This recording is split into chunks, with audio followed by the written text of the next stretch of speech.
Hafaday, and welcome to another episode of My Story. I'm your host, Janella Carrera.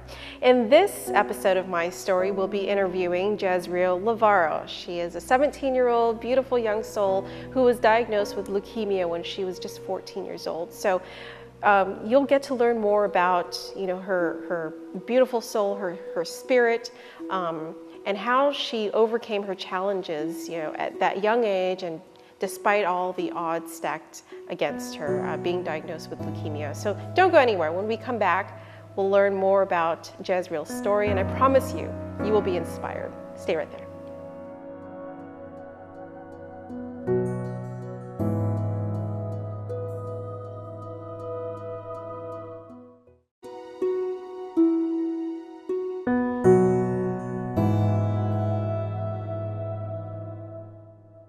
Hafaday, and welcome back. And again, I'm your host, Janella Carrera, for My Story. And today we have Jezreel Lavaro. She's going to be talking about her journey and what she went through experiencing diagnosed with leukemia. So Jezreel, thank you for joining us on our show.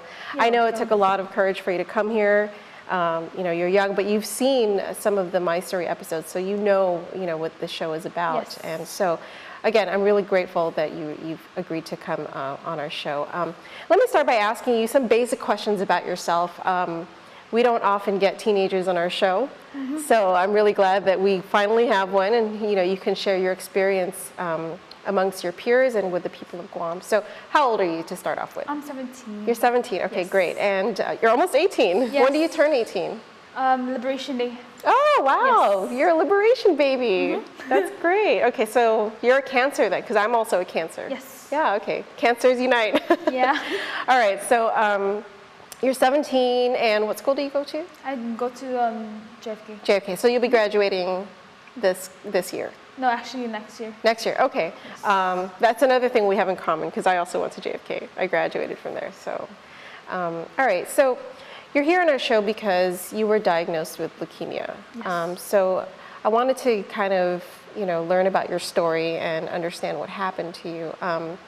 To start off with, you were just a normal, regular teenager. Just going about life, trying Enjoying to life. And exactly with your friends, going to school, studying, and all of that stuff. When did you begin to? I don't know if you felt any kind of symptoms, any kind of pain. So when was that? At first, I was still in middle school. That's why I was diagnosed when I was 14. And then what happened was I was having bruises in my legs and everything, and I was like, whoa. Yeah. Because I thought it was just like, my period coming in.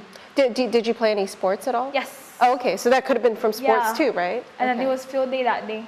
So I was like, oh, maybe it's from field day. And then after that, I was feeling kind of weak. And I was already pale. And my face was pale. And then I told my dad I wasn't feeling good. So after that, my family brought me to GMH, and that's when they said it's leukemia.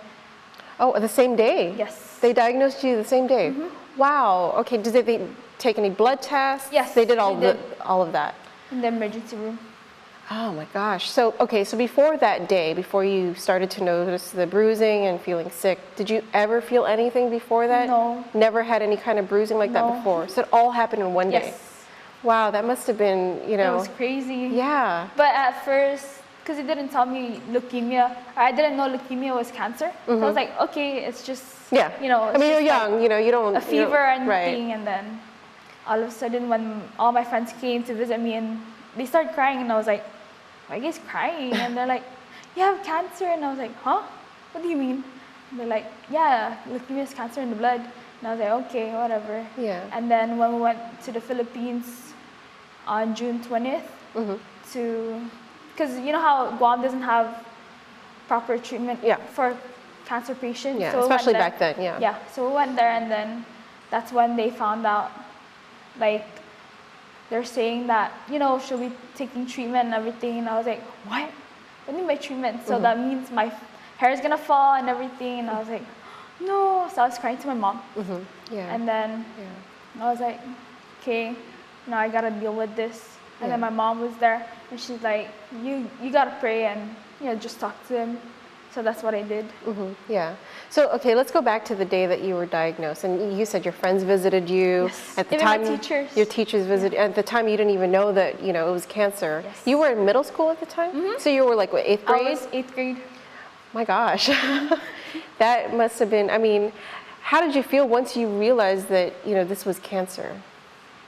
At first, I didn't really feel anything, like, you know, hatred or anything, but my mom, because she's really religious, so she's like, just know this as a blessing from God, because we got reunited, because I never seen my mom for how many, Oh, yeah. okay. So when you went to the hospital that day, she was there with you? Yes. Okay, that's great. And so your mother saw this as a blessing, because it brought the two of you together. We got reunited, and then I saw my brother again. Oh, that's great. I'm very happy for you. You said you were 14, right, when you were diagnosed? Yes. After you were diagnosed, what I know you said you went to the Philippines, you had to get treatment, but what was life like? I mean, it completely changed. You went from being a regular teenager, going to school, having fun, and then all of a sudden. Hospital for. So you stayed at the hospital. Yes. How long did you stay there for? Over a year. At GMH? No. In the Philippines. Yes. Okay. So did you have to, like, when they diagnosed you, did they tell you, what the prognosis was, what it meant for you going forward and all of that? No, they said my leukemia was acute lymphoblastic leukemia, and then I'm in high risk. I see. So all my family members were just crying, and they're like, yeah, they were devastated what happened to me and everything. Yeah. But I told them, I'll fight this. I can kick it and live my life again and be a teenager again. So you got diagnosed at GMH. Did you go to school the next day? No. Okay, so you had to stay at GMH. Okay, and then from there, how long before you had to fly out to the Philippines? I think like 2 weeks. Within 2 weeks, Yes. you flew out to the Philippines. And which hospital did you stay at? Was it St. Luke's? Or? No, Medical City. Okay, so when you were there, you said you were there for over a year. That must have been so difficult. I mean, I imagine you wanted to be out and, going back to your regular life. And then I spent my 15th birthday in the hospital. Oh, wow. Yeah. Wow. So what kind of treatments did you... I had chemo, radiation, and then the lumbar puncture in the back. In the spine. And then bone marrow aspiration. Okay. And I can tell you probably shaved your hair. Yes. Did you have to? Yeah, I did. You had to shave your hair, but eventually it grew out. It grew. When you were there at the hospital in the Philippines for that year, did you have to continue your studies? I mean... No, it actually stopped. That's why I'm behind credits. That's why you're now. behind by a year. Yes. I'm supposed to be graduating this year. Right. Yeah. Okay. But what happened was, since I left, that's it. Yeah. So I didn't have education. I see. And then, so now you're back, obviously, and you're continuing school. Do you feel like, a normal kid again? I mean... Not really, because see how I always have chemo every Monday, every week, and I had to miss classes. Oh, okay. So you have to get regular chemo treatments, even until now? Oh, wow. At any point when you were in the Philippines, and I'm sure you're aware, what people are scared of when they hear about cancer is losing their loved ones. Were you ever scared that, you wouldn't be able to see your family again or your friends? I wasn't really scared. Really? That's amazing. Like, because you know how they always ask me, are you scared of dying? I said, no, because, if he wants me back, he wants me back. And he's the one that gave me life. Yeah. Would you say it brought you closer to God as well? Yes. Before you were diagnosed, as a regular teenager, did you have a relationship with God? Actually, no. To be honest, not really.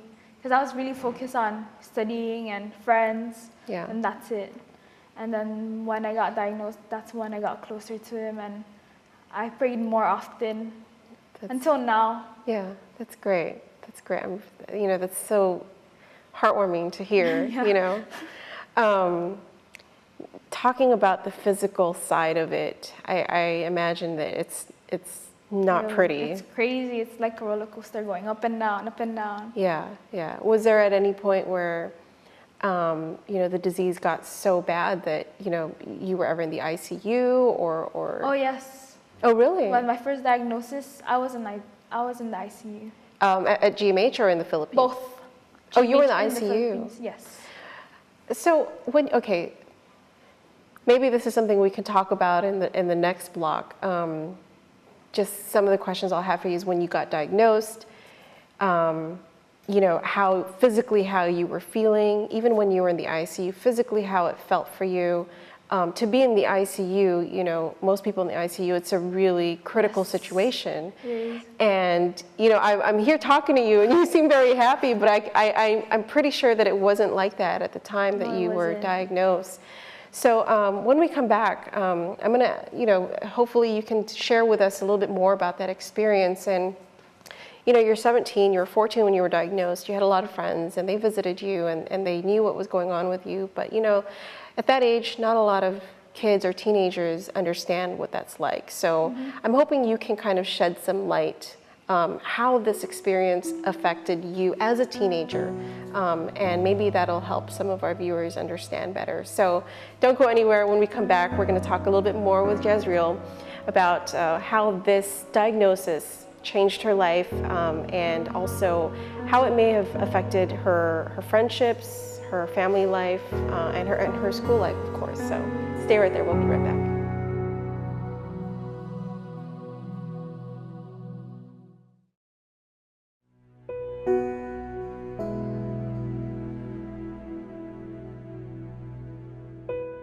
Hafa, welcome back to My Story. And again, I'm your host, Janella Carrera, and with me is Jezreel Navarro. And earlier in the first segment, first block of our show, we were talking about her cancer diagnosis and all the treatments that she had to go through, and she went to the Philippines for a year. But I wanted to talk a little bit more about how that affected you. You mentioned that your friends came to visit you. Yes. It brought you closer to your mom. You got to see your siblings. But from a personal, just overall, how day in, day out, being stuck in a hospital for that long of a period, not being able to see your friends anymore, not being able to go to school, or even just do the normal things that a teenager does, go to the mall or play sports, did that ever discourage you in your journey to healing? No, not really, because in the hospital you can do a lot of things, you know what I mean? Like, you have to look at a different perspective. Not like you being there, oh, I'm gonna die and this. But what I did was, since there's music, I can dance. So you dance? Yes. Oh my God, that's so amazing. You just did in your hospital room, or did you? My mom actually had a video of it, and I was just like, Mom. How do you keep that perspective? How do you keep that sense of hope and happiness alive, despite such a diagnosis like leukemia? Most people, they get depressed, or they stop talking to their family or friends, or they just, they're so hopeless. How do you do that, as someone who was diagnosed with leukemia? It's mostly my family support, yes, because sometimes I do feel weak, and sure, yeah. Sometimes I'm just like, oh, I'm tired of everything. But at the same time, I have to get back up because I'm fighting for the people I love. Like, they're still there to care for me, and they still love me no matter what, bald or with hair. So I said, I have to fight for these people because they love me. And they're always there. Your inspiration was to be there for your family. Yes. Wow, that is so amazing. You were dancing. What else? Did you sing? What else did you do? Yes, I sang, and mostly I draw and do poets. Okay, so you started doing poetry and stuff. Were you allowed to leave your hospital room? Oh yes. So you got to walk what around. I did was, there's other cancer patients. They're actually my friends too. Oh, okay. And then every time I'm not, doing treatment, I'll go to their room, or just chit chat, talk. Yeah. But you mentioned earlier that the cancer diagnosis brought you closer to God. Yes. When you pray to him, when you talk to him, what are some of the things you tell him or you ask him or you pray about? Mostly my strength for every day.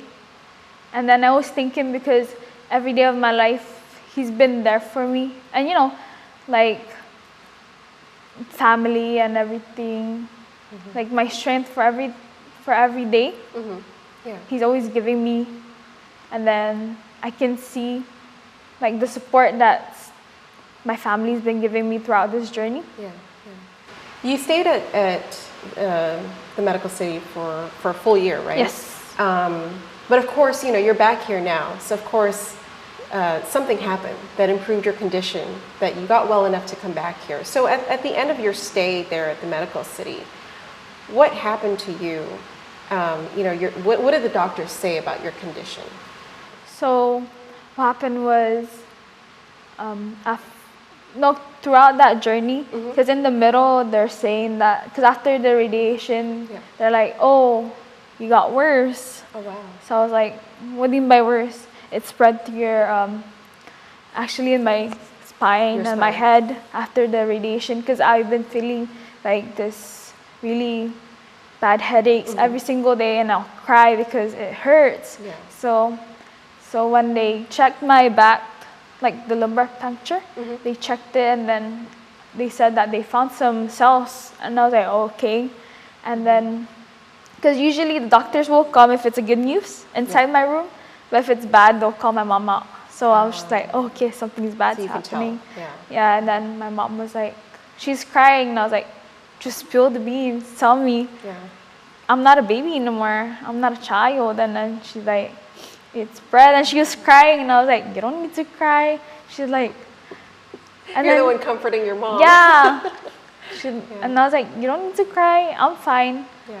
I'll just beat this, and my regular life will be the same again. So that was halfway through your stay there when they found that it spread. Yes. And then after that, so my chemotherapy went back to 0, so they had to restart again.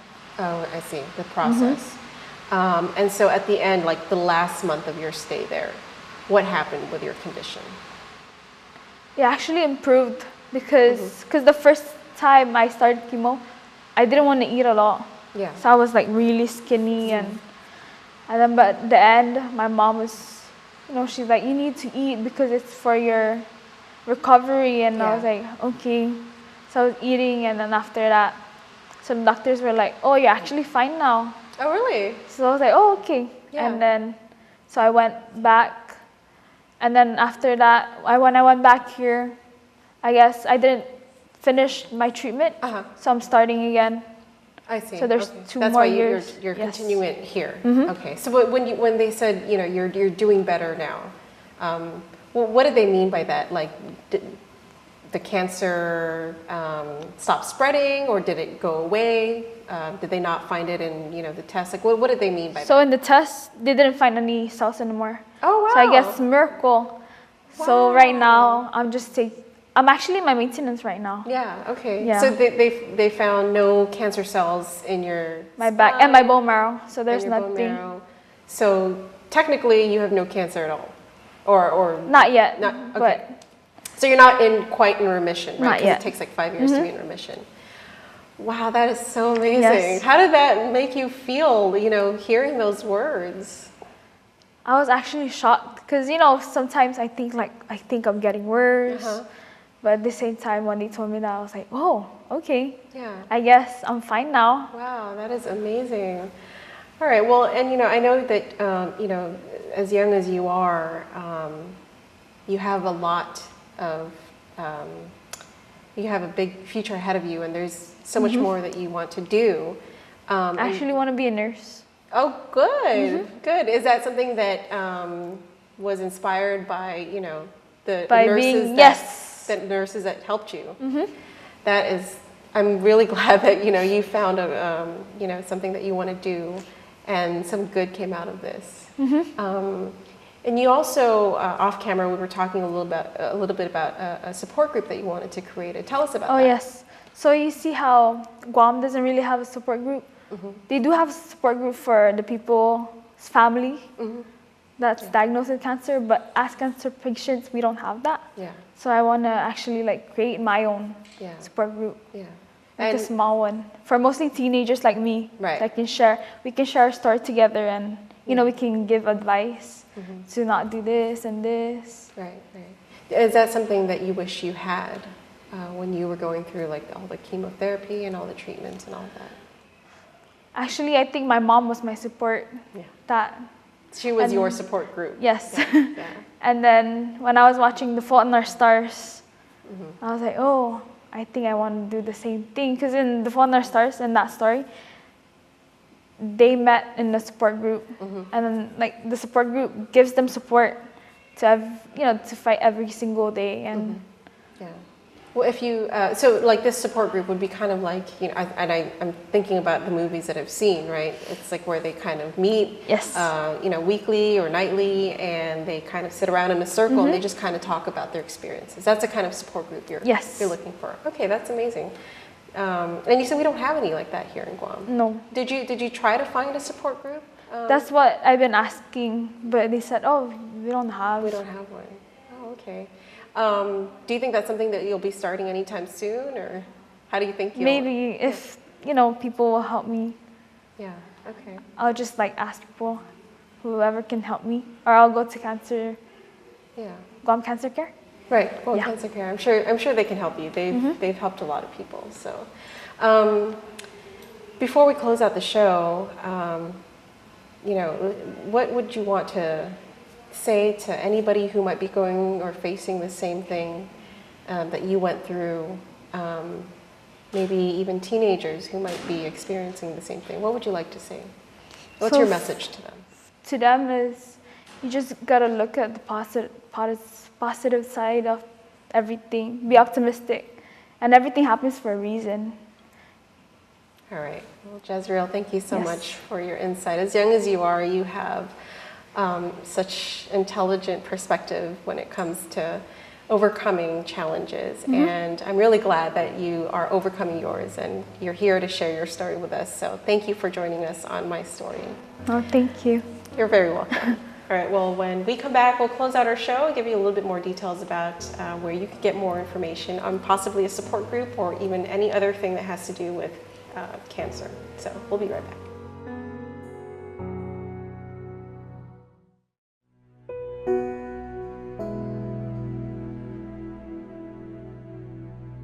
Thank you and welcome back, and thank you once again for joining us on this episode of My Story. What an amazing, beautiful soul Jezreel is, sharing her story with us. We've learned so much, and we hope you did too, about positivity and hope despite all the odds that are stacked against us. Jezreel was just telling me after we ended our interview that she wants to pursue a degree in nursing. So after she graduates from high school next year, she plans to go to GCC and then UOG.